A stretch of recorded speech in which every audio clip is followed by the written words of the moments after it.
Então, trazemos mais um recorte, mais um corte do podcast aí do Cast FC. A gente já trouxe uma do João Paulo Sampaio falando sobre alguns problemas que teve com a base, e agora ele revelou alguns segredos aí de como vem trabalhando com a base do Palmeiras, que mudou da água para o vinho nos últimos anos, e ele é um dos grandes responsáveis por isso.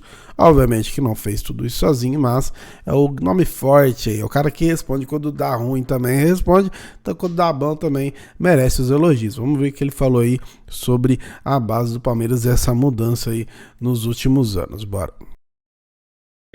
O Palmeiras comprava muito jogador, né? Principalmente, o Chiquinho até lembrou aqui antes do programa, a época da Parmalat e tal.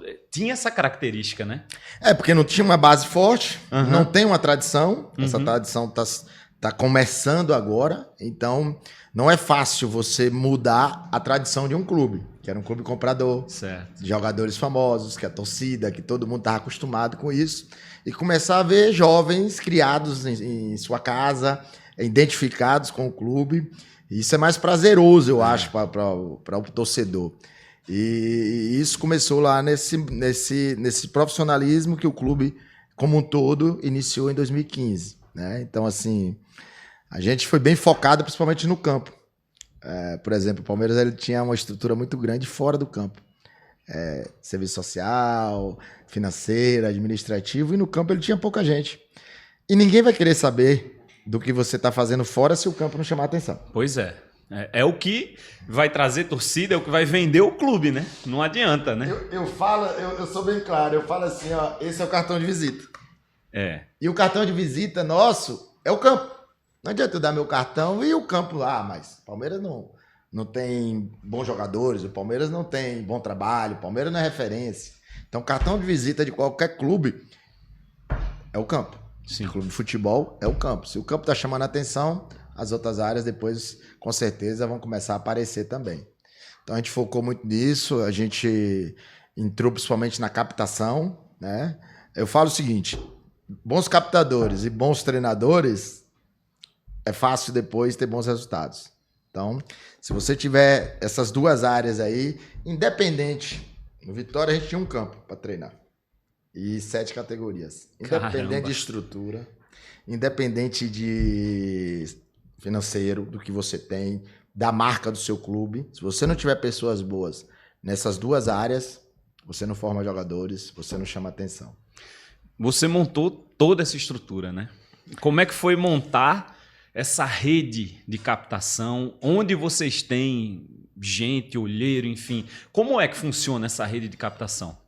Por incrível que pareça, o Palmeiras é um dos menores em termos de quantidade de captadores dos clubes. Dos menores, que eu falo assim, tem 7 captadores. Tem clubes que tem 40, 20, 30. Só no Brasil, não? Só no Brasil. Tá. Só que a gente tem muito contato.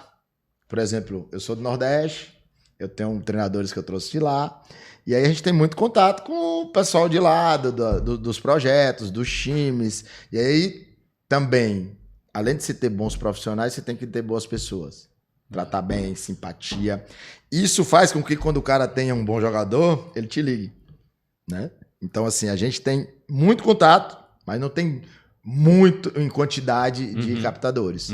Eu só tenho um no Nordeste. Tem clubes lá que tem um em cada estado do Nordeste, né? Outros clubes. Então, assim, eu também prefiro ter o melhor do que ter vários, né? Não é a quantidade. Mas o importante é ter esse relacionamento com todos os projetos, com os clubes que fomentam esses clubes maiores, né? Que fomentam o futebol brasileiro. O que é que tem que ter um treinador de base para ele ser bom, para ele chamar a atenção? Porque é muito diferente de um profissional, né? Você está pegando ali, de repente, um adolescente, às vezes até sub-15. O que é que ele tem que ter para ele ser bom, para chamar a atenção? O que é que você buscou nesses profissionais? Primeiro, a forma do clube. Então, ele trabalha para o clube, ele não trabalha para ele. Né? Então, assim, quando ele forma o jogador, o processo principal é a formação do atleta, não é o título. No profissional, se você perder 3, 4 jogos, você pode estar na rua. Então, primeiro é o resultado no profissional. Sim. Aqui é o contrário. Eu já demiti treinadores aqui e fiz algumas trocas com treinadores super campeões, que ganhou tudo. Só que já estava saindo um pouco do processo. E aqui o nosso foco é sempre primeiro formar. Ganhar é uma consequência. E no nosso case de base, né, que a gente tem aqui, que é tipo uma bíblia, a gente fala, chegar entre os 4, em 50% dos torneios, não é nem 100%. Né? Então, assim, ele tem que entender que ele trabalha pro clube, ele não trabalha para ele. A partir do momento que ele começa só formar aquele time, ter um time competitivo para aparecer, acontece o que eu já fiz aqui, eu saí da competição. Tirei o time da competição porque ele estava formando o time. E aí, uma competição que a gente podia sair, que a gente que organizava, para ele aprender. Então, a primeira coisa que o treinador de base ele tem que entender é, ele trabalha pro clube, ele não trabalha para ele. E o clube tem suas diretrizes, tem seus processos de o que ele quer e onde ele quer chegar. E aqui a gente é bem claro, né, nessa situação. Só que é um olhar diferente, aí agora falando tecnicamente, de saber que o menino passa por todo aquele processo que a gente passou, puberdade.